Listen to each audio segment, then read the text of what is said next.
बिस्मिल्लाहिर्रहमानिर्रहीम। अस्सलामुअलैकुम वरहमतुल्लाहि वबरकातुहू। प्यारे बच्चों, मैं Sharmeen Khatib national Urdu high school से आप तमाम बच्चों का हमारे ऑनलाइन लेक्चर में वेलकम करती हूँ। आज हम इयत्ता 8वीं विषय मराठी का पाठ समझने वाले हैं। प्यारे बच्चों, आज हम कविता क्रमांक 6 कोड्याची पोर ये कविता हम आज पढ़ने वाले हैं और इसको समझने वाले हैं। तो सबसे पहले मैं कविता जिसने लिखा है, जो कवित्री है, कवित्री का नाम है सुरेखा गावंडे। इस कविता को कोड्याची पोर, इस कविता को किसने लिखा है? सुरेखा गावंडे ने। इस कविता में वो हमें ये संदेश दे रही है, समुद्र काठचे लोक दैनंदिन जीवन जगताना सदैव आव्हानांना संकटांना तोंड देत असतात। समुद्र काठचे लोग मतलब कि जो समंदर के किनारे जो लोग रहते हैं, दैनंदिन जीवन जगताना रोज़मर्रा की ज़िंदगी जीते हुए वो सदैव हमेशा आव्हानांना संकटांना मुसीबतों और मुश्किलों का तोंड देत असतात। वो मुसीबतों और मुश्किलों का सामना करते हैं। समुद्र हेच त्यांचे श्रद्धास्थान असते और समुद्र यही इनका जो है श्रद्धा स्थान, उनके लिए इबादत की जगह के तौर पर वो समुद्र को मानते हैं। समुद्रकाठी राहणाऱ्या कोळी समाजातील मुली या देखील अत्यंत साहसी असतात। अब इस कविता में जो है ये बताया जा रहा है कि समुद्र काठी रहनारे कोळी समाजातील मुली, उस समंदर के किनारे रहने वाला जो कोली समाज है, उनकी जो बच्ची है वो जो है बहुत ही साहसी है। साहसी है यानी कि बहुत हिम्मत वाली है। प्रस्तुत कवितेतून एका कोड्याचे मुलीची भावविश्व कवित्रीने अतिशय समर्पक शब्दात मांडले आहे। इस कविता में जो है उस साहसी लड़की, जो कोली समाज की जो बच्ची है, उसने अपने जो जज्बात को बयान किया है, उसे कवित्री ने बहुत अच्छे अल्फाजों में इस कविता में बयान किया है। तो चलिए पहले हम इस पूरी कविता को पढ़ लेते हैं। आप तमाम बच्चे कविता को ध्यान से सुने।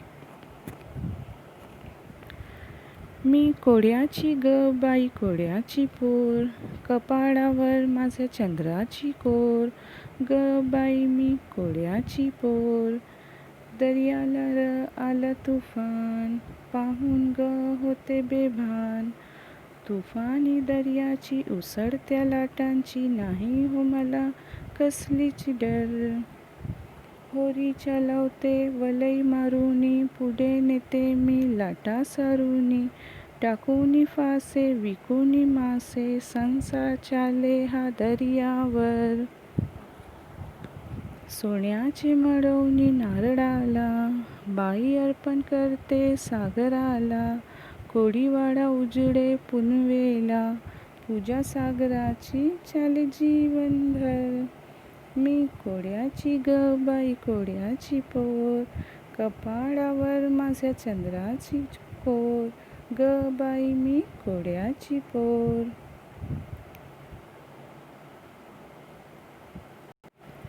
चलिए बच्चों, ये कविता जो हमने आपको जिस तरीके से पढ़कर सुनाई है, बिल्कुल वैसे ही आपको इस कविता को पढ़ने की प्रैक्टिस करनी है। इनमें आए हुए शब्दों को आपको पढ़ना है। अब हम हमारे कविता समझते हैं। चलिए, मी कोड्याची ग बाई कोड्याची पोर, कपाळावर माझ्या चंद्राची कोर, ग बाई मी कोड्याची पोर। हाँ, इन पंक्तियों में कवित्री कहती है कि मी अत्यंत धाडसी कोड्याची मुलगी आहे। मैं जो हूँ एक बहुत ही धाडसी, हिम्मत वाली जो हूँ एक कोलियों की बच्ची हूँ। माझ्या कपाळावर चंद्राची कोराची मी टिकली लावली आहे। मैंने अपने कपाड़ावर यानी कि पेशानी पर जो है मैंने चंद्राची कोर यानी कि वो लोग जो है अपनी पेशानी पर आधा चांद जैसे बना हुआ होता है, वैसी उसने अपने पेशानी पर बिंदी लगाई है। देखिए बच्चों, इस चित्र में आपको दिखाई दे रहा होगा कि कैसे इसने अपनी पेशानी पर चंद्राची कोर मतलब कि चांद का एक टुकड़ा यानी कि चंद्र बिंदु चांद की बिंदी उसने लगाई है। कपाड़ावर माझ्या चंद्राची कोर, ग बाई मी कोळ्याची पोर। मैं कौन हूँ? मैं कोलियों की बच्ची हूँ, कोलियों की बेटी हूँ। अब हम हमारे अगली पंक्तियों की तरफ आते हैं। दर्याला आला तूफान, पाहून ग होते बेभान। जब दरिया में ज़ोरदार तूफ़ान आता है, ज़ोर से समंदर की लहरें उठती हैं, यानी कि जब समुद्राला उधाण आले की माझे मन मी बेभान होते, मतलब कि मैं क्या हो जाती हूँ? खुशी से पागल हो जाती हूँ। उन समंदर में आने वाले तूफ़ान को, उसमें उठने वाली ऊंची ऊंची लहरों को देखकर मैं खुशी से पागल हो जाती हूँ। तुफानी दरियाची उसळत्या लाटांची नाही हो मला कसलीच डर। यहाँ पर कवित्री कहती है, वो बच्ची के जज्बात को बयान करते हुए कि वो जो उसळत्या लाटांची मतलब कि ज़ोर से जो उछलती हुई लहरें आ रही है, लाटांची वो जो लहरें आ रही है तूफ़ानी सागराची, उसमें जो है मुझे बिल्कुल भी डर नहीं लगता है। यहाँ पर कवित्री कहती है कि समुद्राला उधाण आले की माझे भान हरपते, मतलब कि मैं खुशी से पागल हो जाती हूँ। वादळात उसळणाऱ्या लाटांची मला जरा देखील भीती वाटत नाही, मुझे बिल्कुल भी डर नहीं लगता है इतनी ऊंची ऊंची उछलती हुई लहरों को देखकर। अगली पंक्तियों की तरफ हम बढ़ते हैं। होरी चालवते वलई मारूनी, पुढे नेते मी लाटा सरोने। वलई मारून पानी मागे सारून, माझी होड़ी मी पुढे सरसर चालवते। यहाँ पे कवित्री इन पंक्तियों में कहती है कि वो जो मुलगी है, कोळ्याची पोर है, वो क्या करती है? वो होरी चलाना मतलब कि नाव चलाते हुए वो वलई मारूनी, वलई यानी कि चप्पू के ज़रिए वो क्या करती है? पानी को पीछे ढकेलती है और ख़ुद पुढ़े मैं जो हूँ आगे आती हूँ, लहरों को पीछे छोड़कर मैं नाव में चप्पू के ज़रिए मैं लहरों को पीछे छोड़ते हुए मैं आगे बढ़ते जाती हूँ। टाकुनी फासे विकुनी मासे, संसार चाले हा दरियावर। वो जो आपको पता है बच्चों कि ये जो कोली समाज होता है, इनकी पूरी ज़िंदगी जो है ये बहुत सख्त मेहनत करते हैं। यानी कि ये रोज़ाना समंदर किनारे जाते हैं, वहाँ पर जाल डालते हैं और जाल से मछलियाँ पकड़ते हैं, मछलियाँ पकड़कर उनको बेचते हैं और उसके ज़रिए जो मिलने वाले पैसे होते हैं उनके ज़रिए वो अपनी पूरी ज़िंदगी गुजारते हैं, रोज़मर्रा की ज़िंदगी गुजारते हैं। मतलब कि उनकी ज़िंदगी जो है बहुत ज़्यादा मेहनत से भरी हुई होती है। तो यहाँ पर कवित्री कहती है कि वो बच्ची ऐसा बता रही है कि हम जो है रोज़ाना टाकुनी फांसे विकुनी मासे, टाकुनी फांसे मतलब कि हम रोज़ाना दरियाओं में क्या डालते हैं? जाल डालते हैं विकुनी मासे, और उनके ज़रिए उन जालों में जो मछलियाँ आती हैं उनको हम क्या कर देते हैं? बेच देते हैं। संसार चाले हा दरियावर, और इस तरीके से हमारा संसार, हमारी ज़िंदगी जो है पूरी तरीके से इस दरिया पर, इन दरियाओं पर, इन समंदरों पर ही हमारी ज़िंदगी चलती है। इनके बगैर हम बिल्कुल भी तसव्वुर ही नहीं कर सकते हमारी ज़िंदगी का। अब हम आगे की तरफ आते हैं। सोन्याचे मडवणी नारळाला, बाई अर्पण करते सागराला। सोन्याची हा समुद्र आमचे पालन पोषण करतो, म्हणून आम्ही पौर्णिमेला सोन्यानं मडवलेला नारळ श्रद्धापूर्वक अर्पण करतो। अब देखिए ये जो कोली समाज है, अभी हमने आपको थोड़ी देर पहले बताया कि किस तरीके से समंदर, दरिया इनके ज़िंदगी में एक अहम मुकाम रखते हैं। इनकी ज़िंदगी को अगर देखा जाए तो इनकी ज़िंदगी पूरी तरीके से इसी पर मुबनी होती है। तो ये जो समंदरों पर अपनी ज़िंदगी गुजारने वाले जो होते हैं, जब सोन्याची मड़वनी नारळ आला, बाई अर्पण करते सागर आला, तो सोने का पानी चढ़ा हुआ नारियल वो क्या करते हैं, अर्पण करते हैं। अर्पण करना मतलब कि वो देते हैं किसको, सागराला, सागर में, समंदर में, वो यानी कि श्रद्धा के तौर पर, इबादत के तौर पर, कि जैसे ये सागर, ये समंदर हमें इतना कुछ दे रहा है, तो हम वो क्या करते हैं, वो उसके एवज़ में, उसके बदले में क्या करते हैं, वो सोने से का पानी चढ़ा हुआ नारियल जो आता है, वो नारियल वो उसे अर्पण करते हैं।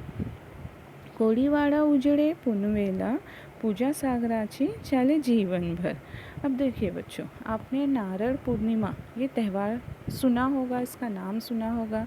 असल में ये जो नारळ पूर्णिमा त्यौहार होता है, ये कोली समाज का बहुत ही ख़ास, बहुत ही अहम त्यौहार होता है। इस दिन जो है ये जो हिंदू कैलेंडर के हिसाब से श्रावण महीने में ये नारियल पूर्णिमा, जिस दिन नारियल पूर्णिमा के दिन ये क्या करते हैं कोली, वो जो सोने का मलम्मा किया हुआ जो नारियल होता है वो अर्पण करते हैं, सागर को देते हैं, सागर में डालते हैं, समंदर में डालते हैं। और उस दिन जो है कोळीवाडा उजड़े पुनवेला, पूनम के दिन, पुनवेला पूनम को जो है कोळीवाडा, जहाँ पर ये कोली समाज रहता है, कोली वाले जहाँ पर रहते हैं, उनका जो मोहल्ला होता है, उनका जो इलाका होता है, वो उजड़े, रोशन हो जाता है। पूनम के दिन, नारियल पूर्णिमा के दिन, चूँकि वो उनके लिए एक बहुत ही बड़ा त्यौहार होता है, उस दिन जो है वो पूरा रोशन रहता है कोळीवाडा।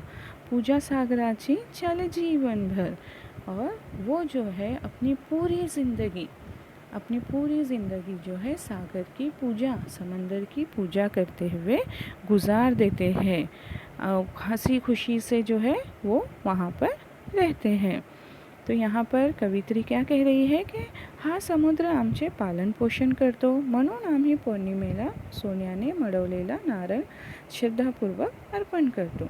क्योंकि ये सागर से ही हमारा पालन पोषण होता है, हम अच्छी ज़िंदगी गुजार सकते हैं, उनकी ज़िंदगी वो गुजारते हैं, तो वो इबादत के तौर पर, एक अकीदत के तौर पर वो नारियल उसे समंदर में डालते हैं। नारळी पौर्णिमाला आमच्या सर्व कोळीवाडा प्रकाशाने व आनंदाने उजळून निघतो। मतलब नारियल पूर्णिमा के दिन जो है वो बहुत बड़ा उनके लिए त्यौहार होता है। उस दिन जो है उनका पूरा जो कोळीवाडा होता है वो रोशन होता है। आयुष्यभर आम्ही या सागराची मनोभावे पूजा करतो, और हम पूरी ज़िंदगी जो है इस सागर की, इस दरिया की जो है हम दिल से पूजा करते हैं, इबादत करते हैं। यहाँ पर आपकी कविता कंप्लीट होगी। अब देखिए बच्चों, इस कविता में आए हुए जो नए शब्द हैं, उन शब्दों को हमने आपके लिए पढ़ा रहे हैं। आप पढ़ते चलिए और इनको आप बेसिक की नोटबुक में लिखिए। पोर, पोर यानी के बच्ची, कपाळावर, पेशानी पर, कोर, टुकड़ा,